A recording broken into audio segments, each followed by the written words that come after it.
ડેડિયાપાડાના ધારાસભ્યો એ હર હંમેશા પૂરા ગુજરાતમાં જઈને ખાસ કરીને આદિવાસીઓના માટે ખૂબ લડે છે, તેમજ ગરીબો માટે લડે છે. હર હંમેશા દરેક બાબતને લોકોને બરાબર રીતે સમજે છે, લોકો માટે જેલ જાય છે, લોકોના પ્રશ્નો વિધાનસભા સુધી પહોંચાડે છે.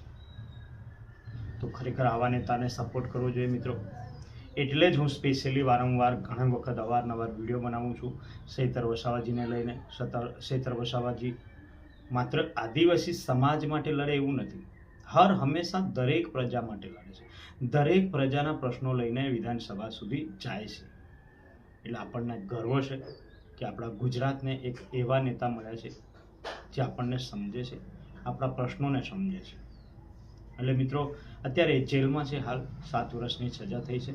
તો એમને સાથ સહકાર આપશો તમે, એવી પણ આપણે આશા કરીએ છીએ. ને આ વિડીયોમાં તમને જોવા મળશે કે તમે આપણા જે ડેડિયાપાડાના પીઠા ગ્રાઉન્ડમાં કેટલાક નેતાઓ આવ્યા, કેટલા લોકો આવ્યા અને જન સમર્થન થયું, એ બધું જ તમને આ વિડીયોમાં જોવા મળશે મિત્રો. જેથી આ વિડીયો સંપૂર્ણ જોજો. તમને આ વિડીયોમાં કોંગ્રેસ પાર્ટીના નેતા હોય યા બાપ પાર્ટીના યા આપ પાર્ટીના અન્ય કોઈ પણ પાર્ટીના નેતા હોય, પણ જન સમર્થનમાં જેટલા પણ આવ્યા છે જે નેતાઓ, કોઈ પણ કાસ્ટના હોય, કોઈ પણ સમાજના હોય, પણ જે ચૈતર વસાવા માટે બોલ્યા છે, જે એકતાની ભાવના વિશે બોલ્યા છે ને દોસ્તો, એ તમને આ વિડીયોમાં ચોક્કસથી જોવા મળશે.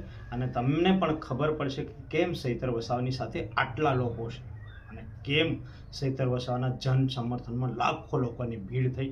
એ બધું જ તમને આ વિડીયોમાં જોવા મળશે મિત્રો. જેથી બન્યા રહ્યો આ વિડીયોને જોવો. કે lion is always a lion. A lion is always a lion. There are so many jackals and other animals in the forest, but there will be only one lion. And even if it is single, he will be the king of jungle. આદિવાસી સમાજનો સાવક ચૈતર વસાવા છે. અને જો ગુજરાતની સરકાર અને નરેન્દ્ર મોદી એવું સમજતા હોય કે આના પાપની દેશ છે, એના પાપનું આ દેશ છે, તો સાંભળી લેજો કે રણ में जो हार मान ले वो वीर नहीं है. रण में जो हार मान ले वो वीर नहीं है. जो प्यास ना बुझा सके वो नीर नहीं है. कुर्सी पर बैठे नेता किसी घमंड में ना रहे, ये सत्ता किसी के बाप की जागीर नहीं है. આ સત્તા કોઈના બાપની જાગીર નથી. જો ગુજરાતની સરકાર અને પોલીસને એમ લાગતું હોય કે ચૈતર વસાવાને પૂરીને આદિવાસી સમાજનો અવાજ દબાવી દેશું, તો ખામ સાંભળી લેજે હર્ષ સંઘવી. સાંભળી લેજે હર્ષ સંઘવી. ચૈતર વસાવા આંદોલનની કોંકમાંથી જન્મેલો એક નેતા છે, ગરમ તપતી ભઠ્ઠીમાંથી નીકળેલો નેતા છે. અમે કોઈના બાપથી ડરવાના કે ગભરાવાના નથી. એક વાર નહીં, બે વાર નહીં, 10 વાર ચૈતર વસાવાને જેલમાં નાખ્યો. બોલો તમને ગુસ્સો આવે છે કે નથી આવતો? તો આજે હુંકાર અને આજે અવાજ એવો કાઢવાનો છે કે આ ગાંધીનગર નહીં, પરંતુ દિલ્હીમાં જ્યાં નરેન્દ્ર મોદી શાસન કરી રહ્યો છે, એના કાનના પડદા ફાટી જવા જોઈએ. એટલે એક એવો સમાજ આ દુનિયામાં છે, એ કોઈના બાપથી ડરતો બી નથી અને ભૂખતો બી નથી. એ આ ચેતરભાઈએ સાબિત કરી દીધું છે. આ ચોર, લુચ્ચા, બેરા, મૂંગા, ભાજપિયા એને કહી દે ચેતર વસાવા એકલો નથી, આ કરોડો આદિવાસી એની સાથે છે. અરે અમને એવી આદેશ આપવામાં આવે ચેતરભાઈ જો જેલમાંથી કે જેલ ભરો આંદોલન કરવાનું છે, આપણે જેલ ભરો આંદોલન કરવાનું છે. અરે ગુજરાતમાં એવી કોઈ જેલ નહીં મળે જે 1 કરોડ આદિવાસીને જેલમાં મૂકી હતી. અને અમારે પોલીસને કહેવાનું છે, આદિવાસી સમાજને બાજી મૂળિયા ગણવાનું બંધ કર. વાઘ છે અને વાઘ રહેશે.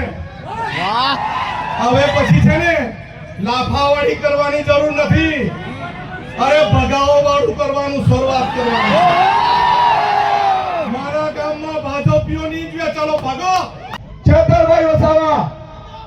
હું આજે આ જોઈ રહ્યો છું તો મને એક વિચાર આવ્યો મિત્રો કે આ ભાજપ શું કામ આદિવાસી સમાજને ભણવા નથી દેતું ને અને જાગૃત નથી થવા દેતું ને એ આજે મને ખબર પડી મિત્રો આ મેદાનથી.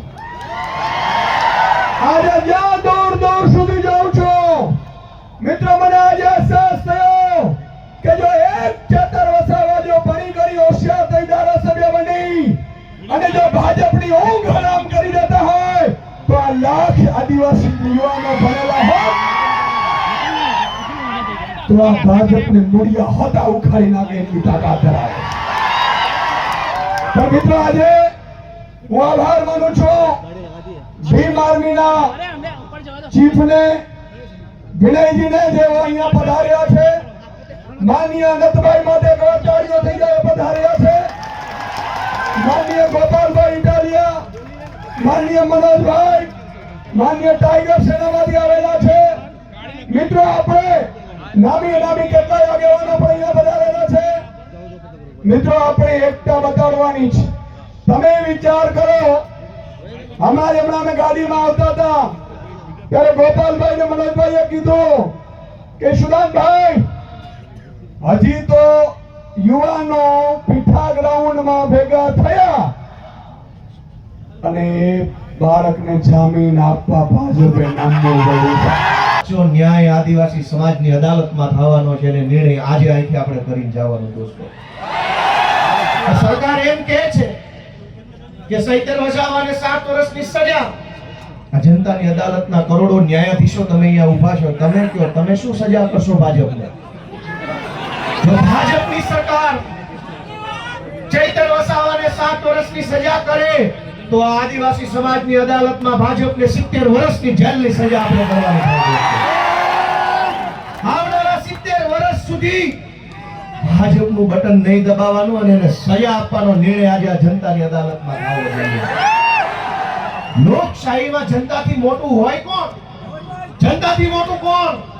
જનતાથી મોટી પોલીસ નહીં, જનતાથી મોટું જંગલ ખાતું નહીં, જનતાથી મોટા મુખ્યમંત્રી પણ નહીં, સૌથી મોટી જનતા. અને જનતાએ નક્કી કર્યું કે અમારો નેતા ચૈતર વસાવા છે દોસ્તો.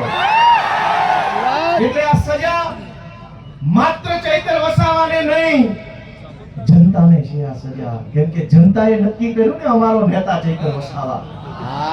તો કરોડો લોકોને જે ચૈતર વસાવા ઉપર વિશ્વાસ છે, કરોડો આદિવાસીઓને જે ચૈતર વસાવાની ઉપર આશા છે, એને જેલમાં પૂરવાનો અર્થ એ થયો કે કરોડો લોકોને ભાજપની સરકારે સજા આપી છે કે તમારી પાસેથી તમારો નેતા છીનવી લીધો. અરે ભાઈ સાહેબ, કેટલા વર્ષો પછી ભગવાનના આશીર્વાદથી, પ્રકૃતિના આશીર્વાદથી, વડીલોના આશીર્વાદથી હજારો વર્ષો પછી એક લડાયક ચૈતર વસાવા જેવો નેતા આપણા ગુજરાતના આદિવાસી સમાજનો મળ્યો.